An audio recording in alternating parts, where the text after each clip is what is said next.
na po yung manok natin niluluto. Ayan.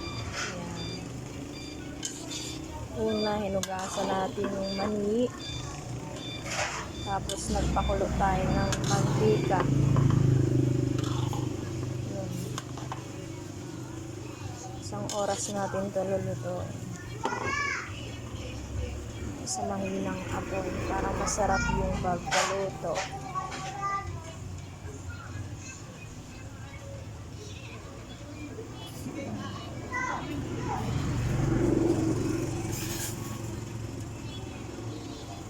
Halo-haloin natin ang pag may umaangat na, ibig sabihin luto na.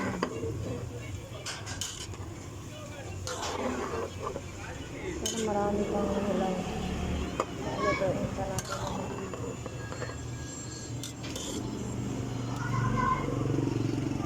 Hugasan po namin yung lamin para malinis po.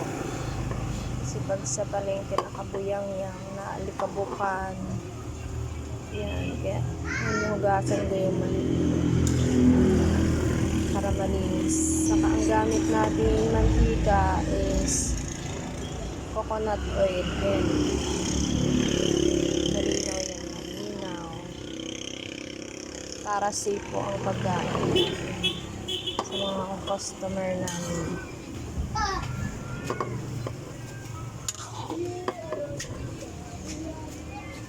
Luluto natin sa mahinang apoy.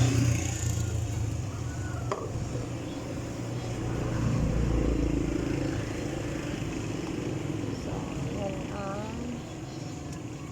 ating pagluluto ng mani.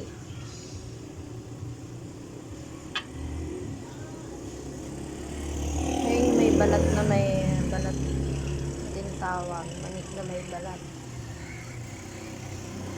Pakuloy natin ang pakuloy sa mahinang apoy. Mahina lang. Tapos yan yung bawang. Higiwa tayo ng bawang na manipis. Kailangan manipis yung bawang para ma-crunchy. Maluto siya ng crunchy. Pag makapal kasi hindi naluluto yung gitna.